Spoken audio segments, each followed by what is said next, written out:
bienvenue à Abobo Dokui. Et aujourd'hui, on va parler de menuiserie parce que je suis venu pour discuter avec mon menuisier, celui qui est en train de réaliser des portes pour mon petit bureau que je suis en train de confectionner au Vallon.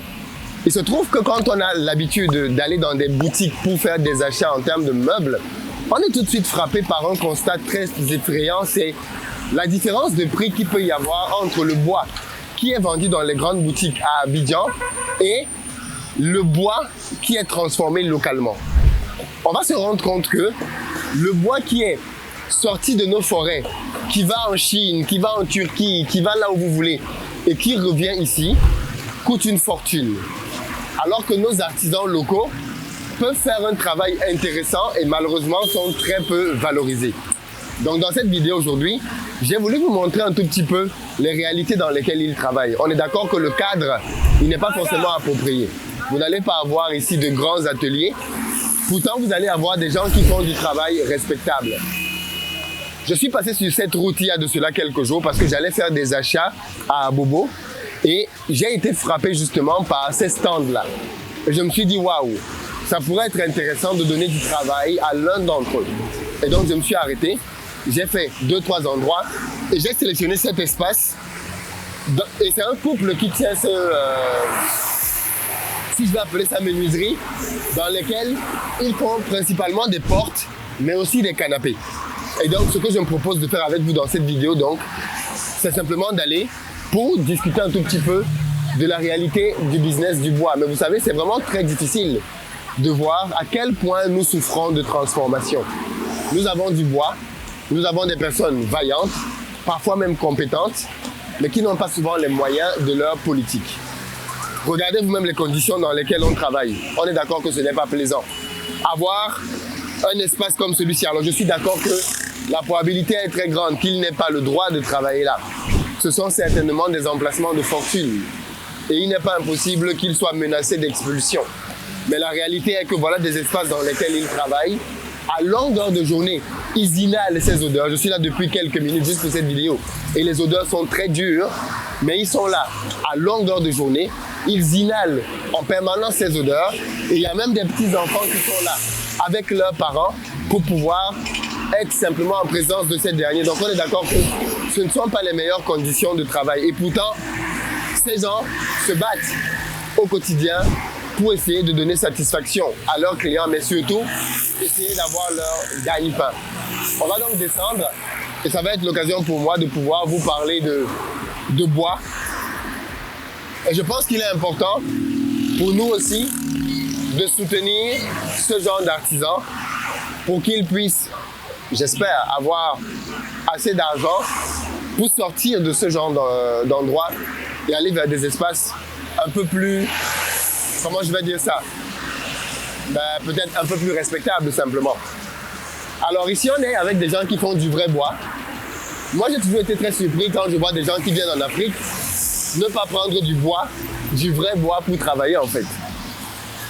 Là vous le voyez, à ma gauche vous avez un atelier dans lequel on fait des lits. Je trouve que c'est vraiment très bien fait. De toute façon, moi j'ai fait confectionner nos lits ici et je trouve que c'est vraiment très bien fait. Quand je dis ici, c'est à Abidjan. Vous voyez, le monsieur il a fait un canapé.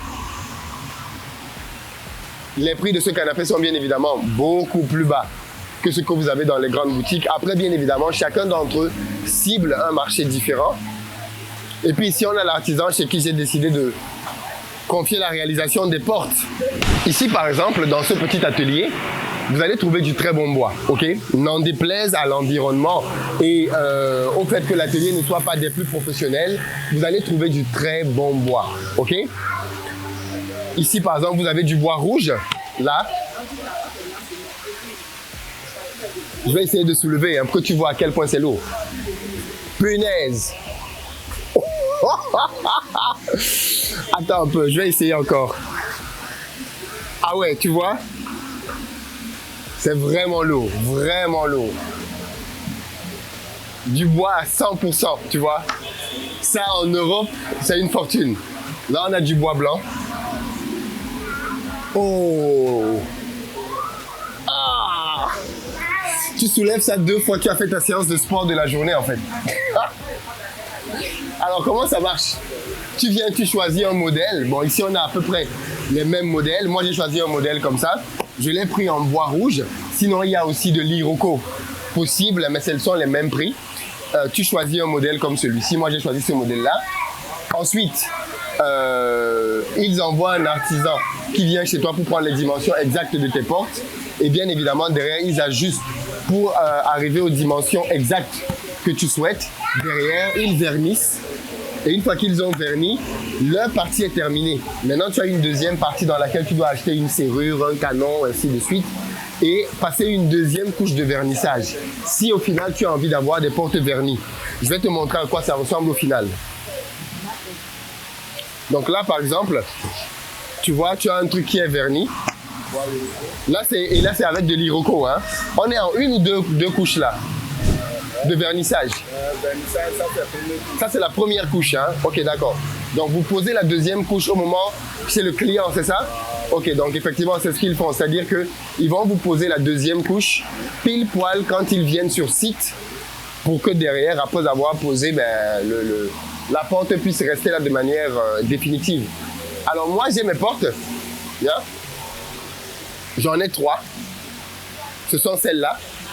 Et si tu remarques bien, elles ne sont pas en vernis parce que justement, moi, je vais prendre des portes blanches. OK? Et donc, effectivement, quand il faut faire des portes blanches, du coup, vous ne mettez pas de vernis. Hein? Non, on met du mastic. Après mastic, là, on met C'est ça. Donc, ils mettent du mastic. Et ça, c'est donc du mastic, en fait. déjà laqué. Là, c'est déjà laqué, mastiqué. Et puis, vous avez un produit que vous mettez aussi en premier pour protéger le bois. Oui, on traite le bois. Pour traiter le bois, voilà. Ils commencent par traiter le bois. Et ensuite, ils mettent... Alors, je propose qu'on vous mette un micro pour qu'on vous entende, parce que là, quand vous parlez, on ne vous entend pas. Du coup, merci beaucoup Ismaël d'accepter de nous expliquer un peu rapidement comment tu travailles ici. Quelles sont les étapes par lesquelles tu passes pour pouvoir avoir une porte finie déjà au début? Où est-ce que tu trouves ton bois? Mon bois, je vais sur les Aoussa, j'accepte, et puis j'envoie à la machine, je fais mes trachements, puis je dépose à la machine, on passe. Puis moi, je serre avec de la colle, et puis je serre avec des sergents. Et puis après ça, j'envoie à la télé, je traite un produit de bête. Dès que j'ai fini de faire, si c'est la peinture, je mets de mastic, après pouvoir laquer, et puis on envoie sur le client. Une fois qu'on finit d'afficher, on prend maintenant pour faire sortir au dehors, et puis on met une peinture dessus pour venir déposer, pour ne pas que la peinture soit gratuite. D'accord, mais ça fait beaucoup d'étapes en fait. Hein? Oui. Parce que quand on voit une porte, on n'imagine pas tout le travail qu'il y a derrière. Donc du coup, en fait, quand tu achètes du bois, à la base, c'est quoi? C'est des planches? C'est des planches. Ok. C'est quoi les dimensions des planches? Les dimensions des planches, il y a toutes les dimensions, à partir de 20 jusqu'à 40. 20 quoi? 20 mètres? Non, laser 20. Ah, la largeur, 20 cm. À partir de laser 10 même. Ça commence 5, 6, 7. La largeur? Oui, la laser, ça veut dire la laser. Quand on dit la laser, oh, c'est ça la largeur, c'est des planches comme ça. Okay. Il y a l'épaisseur et puis il y a la largeur. La largeur, j'avais mal compris, je confondais l'épaisseur et la largeur. Moi, la planche, j'achète laser 20 parce que ça, c'est déjà 18. Bon, je donne à la machine, on dresse, après faire le dressage, on rabote, on met en dimension. Une porte normale, l'épaisseur doit être 3,5. Voilà, après 3,5, on prend la laser 18 et puis on fait les montants. Mais ça, du coup, ça c'est une autre planche, ça? Oui, ça c'est une autre planche, ça c'est laser 25. Ok. On prend pour travailler pour que ça reste le milieu parce qu'on fait le figure dessus. Il y a l'emboîtement dedans et puis on serre avec le sergent. D'accord, ok. Donc effectivement, donc tu as ça, plus ça, plus ça, et tu fais passer ça dans une machine et tu serres. Je fais ça par un à un. Ça, je passe à la machine, l'autre aussi à la machine. Et puis là, la machine, c'est comme c'est une combinaison de beaucoup de planches en fait. Et ensuite tu fais tout passer à la machine, voilà. Tu le fais, tu l'assembles. Et puis je sais, ça sort de la porte. D'accord, et puis maintenant tu ramènes ça ici à la télé. Je ramène ici, je ponce à la machine.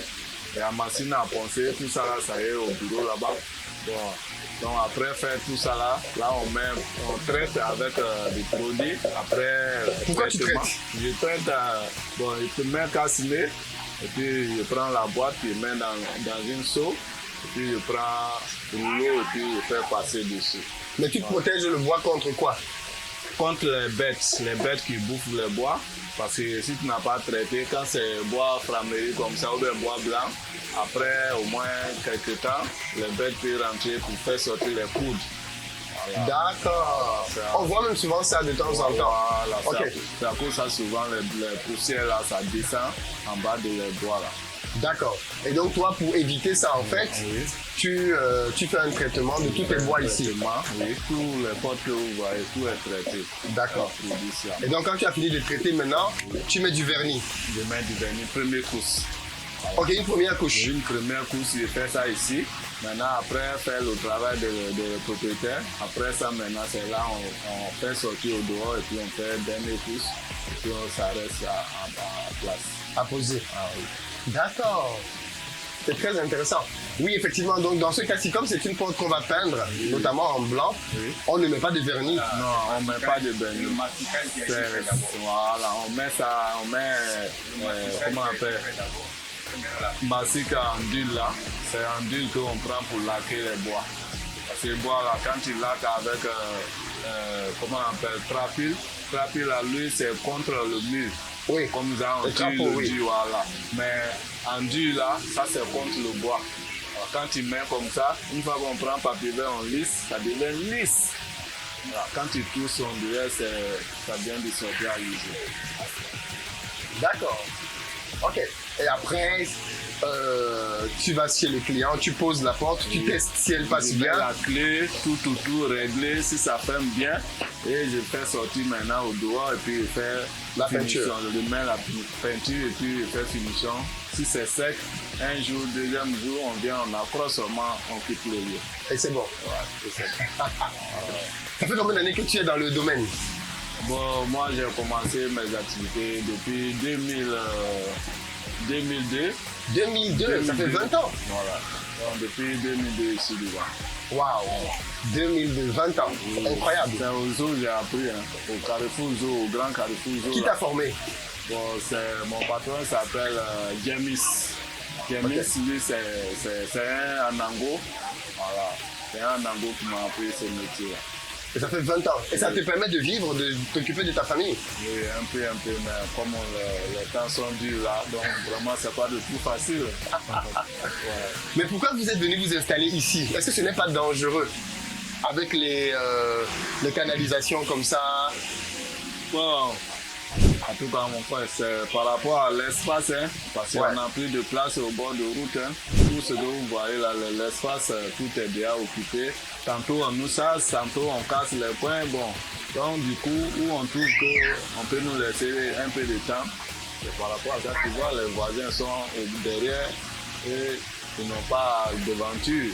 Tout ça là, c'est manque de place. Sinon, s'il y a place, elle doit s'installer au bord de la route pour que les clients puissent bien voir ce que tu fais, mais malheureusement c'est par rapport à ça. Nous on a vu ici, on sait qu'on peut se descendre ici, c'est à cause de ça. On s'est installé ici pour pouvoir débrouiller ici. Mais justement, j'imagine que la mairie doit vous déranger, ils doivent menacer de casser. Ah non, bon, eux, on s'est attendu avec eux parce que chaque fin du mois, ça fait paye, c'est patente. Hein. Ah, vous payez une patente ici? Tout aliment que vous voyez, tout, chaque fin du mois, on paye pour la mairie. Hein. Mais ils doivent vous permettre d'avoir des bonnes conditions de travail. Bon, là, seulement, c'est nouveau, ils n'ont jamais nous posé des questions comme ça. Ils n'ont jamais donné des aides pour quelqu'un. Hein. Et quand ils viennent, c'est pour voir si tu n'es pas un jour. Puis même prendre 2 portes, 3 portes, tu vas avec ça. Quand arrivé là-bas, ils vont te demander, tu as fait combien de mois et puis tu n'as pas payé. Une fois que tu dis ça fait un mois, ils vont calculer de janvier jusqu'à ce mois qu'ils t'ont raquetté là, c'est à ce mois ils vont calculer, ça fait 5 mois, 6 mois, tu vas payer. Si tu ne payes pas, tu payes tes marchandises. Waouh, c'est comme ça souvent. Tu vas même prendre un salon de fauteuil, il s'en va. Après, on voit que arrivé là-bas, tu vas vouloir payer 100 et que tu n'as pas ça, on préfère laisser dans les mains. Tu vois, on perd. Souvent, on gagne, c'est ça. Et les clients achètent beaucoup vos produits. Bon, en tout cas, on ne peut pas gâter non le Dieu. La grâce de Dieu, bon, ça sort. Les gens qui de Yamoussoukro, de partout, ils viennent payer, d'autres paient 10, d'autres paient 5, d'autres paient... Ça dépend de la maison où la personne, il va placer les potes. Ça dépend. Si c'est, des fois, il y a des 200 salons, il y a des 300 salons, des fois, il y a les duplex. Bon. Des fois même on peut mettre les 30 portes dans un bâtiment. Ouais, souvent on fait ça à Benguerville. On a beaucoup de clients partout, mais c'est vrai, Benguerville, on fait un peu d'affaires beaucoup. Ok, alors là on a fini avec le process pour les bois qui vont être peints en blanc. Oui. Maintenant on va regarder rapidement Oui. ce que l'on va vernir. C'est à peu près la même chose avec quelques petites nuances. D'accord. Donc du coup là, explique-moi, qu'est-ce que c'est là? Oui, ça c'est du bois Iroko fait en vernis. Ok, donc là, les étapes sont à peu près les mêmes. Jusque là, si je comprends bien, Oui. tu as coupé plein de morceaux en fait pour assembler cette porte-là à la machine. D'accord. Et derrière, donc pareil, tu as mis le même produit de traitement. C'est la même chose que là. Et ensuite, par contre, plutôt que de mettre du mastic, là tu as mis une première couche de vernis. Voilà, celui-là, si vous voyez qu'on met de vernis là, quand on met le vernis, ça c'est la première couche. C'est pour que le bois fasse sortir la couleur. Maintenant, après ça, quand on envoie sur le terrain et puis on finit de poser, c'est là maintenant on fait finition là. D'accord. D'accord, ok. Ben, écoute, merci beaucoup de nous avoir expliqué rapidement ton métier. Quelles sont les difficultés par lesquelles tu passes? Bon, sinon la difficulté que nous gagnons sur le terrain, sincèrement c'est pour un de matériel. Nous on n'a pas de matériel fini. Sinon dans un atelier il doit avoir de tout. Mais on s'en va commander ça c'est les gens. En fait un peu, on achète le bois, on dépose et quand on travaille ici, la machine, on a besoin de 3 machines pour qu'on puisse sortir cette porte là. Pour faire sortir cette porte-là, on a besoin de 3 machines. Machine à raboter, machine à percer le trou, machine à passer les figures là. C'est ça qui nous manque pour qu'on puisse avoir de l'ordinaire. D'accord.